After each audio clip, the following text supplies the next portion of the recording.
ഞാനിപ്പോൾ നിൽക്കുന്നത് ഗുരുവായൂരിലെ KSRTC ബസ് സ്റ്റാൻഡിലാണ്. നല്ലപോലെ മഴ പെയ്യുന്നുണ്ട്. ഒരു കട്ടൻ ചായയൊക്കെ കുടിച്ചിട്ട് എൻ്റെ യാത്ര ആരംഭിക്കുകയാണ്. ഞാൻ പോകുന്നത് എറണാകുളത്തേക്കാണ്. അങ്ങനെ ഗുരുവായൂരും ചാവക്കാടും ഒക്കെ കഴിഞ്ഞിട്ട് വണ്ടി NH-17 കടന്നിരിക്കുകയാണ്. NH-17 എന്നത് പഴയ പേരാണ്.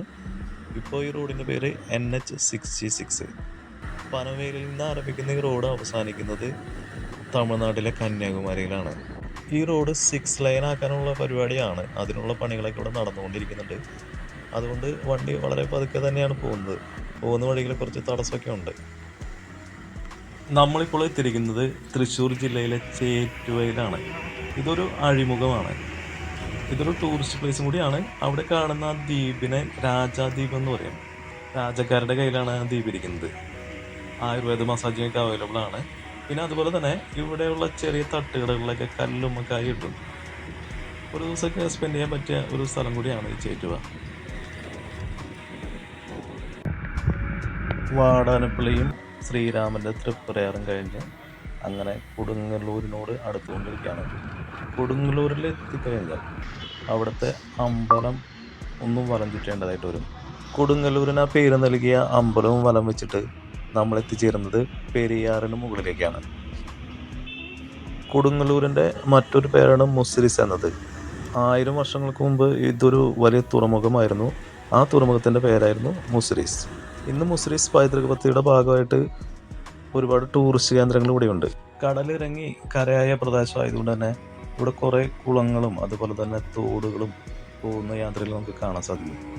മുസിരിസിൻ്റെ ഭാഗമായ പറവൂരിലേക്കാണ് നമ്മളിനി ചെല്ലുന്നത്. മുസിരിസ് പൈതൃക പദ്ധതിയുടെ ഭാഗമായിട്ട് ഇവിടുത്തെ മാർക്കറ്റ് ഇപ്പോഴും അങ്ങനെ തന്നെ നിലനിൽക്കുന്നുണ്ട്. അതിൻ്റെ പഴയ കെട്ടിടങ്ങളൊക്കെ ഇതുവരെയായിട്ടും പൊളിച്ച് കളഞ്ഞിട്ടില്ല. കാരണം ആ തനിമ നിലനിർത്തുന്നതാണ്, പഴമയുടെ തനിമ. ഒട്ടേറെ കലാകാരന്മാരുടെ നാട് കൂടിയാണ് പറവൂർ.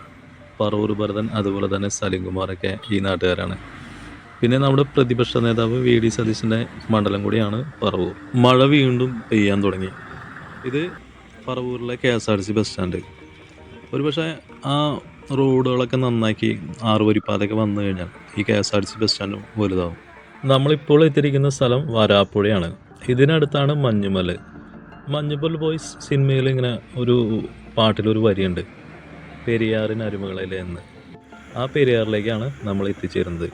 ഇപ്പോൾ നമ്മൾ കൊടുങ്ങല്ലൂർ കണ്ടതും പെരിയാർ തന്നെയാണ്. ആലുവയിൽ വെച്ചിട്ടാണ് പെരിയാർ ഇങ്ങനെ രണ്ടായിട്ട് ഒഴുകുന്നത്. ഇനി നമ്മൾ എത്തിച്ചേരുന്നത് കേരളത്തിലെ ഏറ്റവും മനോഹരമായ റോഡുകളിലൊന്നായ കണ്ടെയ്നർ റൂട്ടിലേക്കാണ്. മനോഹരം എന്ന് പറയാൻ കാരണം ഈ റോഡിന് ഇരുവശവും കായലാണ്. കായലുകളിൽ ഇങ്ങനെ ചീനവലകളൊക്കെ കാണാം. റോഡിൻ്റെ വലതുവശത്താണ് വിശാലമായ കായൽ. അവിടെ ചിലപ്പോഴൊക്കെ ഈ കൊട്ടവഞ്ചിയിൽ നോർത്ത് ഇന്ത്യൻസ് മീൻ പിടിക്കുന്നതൊക്കെ നമുക്ക് കാണാൻ സാധിക്കും. പക്ഷെ ഞാൻ ഇരിക്കുന്നത് വണ്ടിയുടെ ഇടതുവശത്തായി പോയി.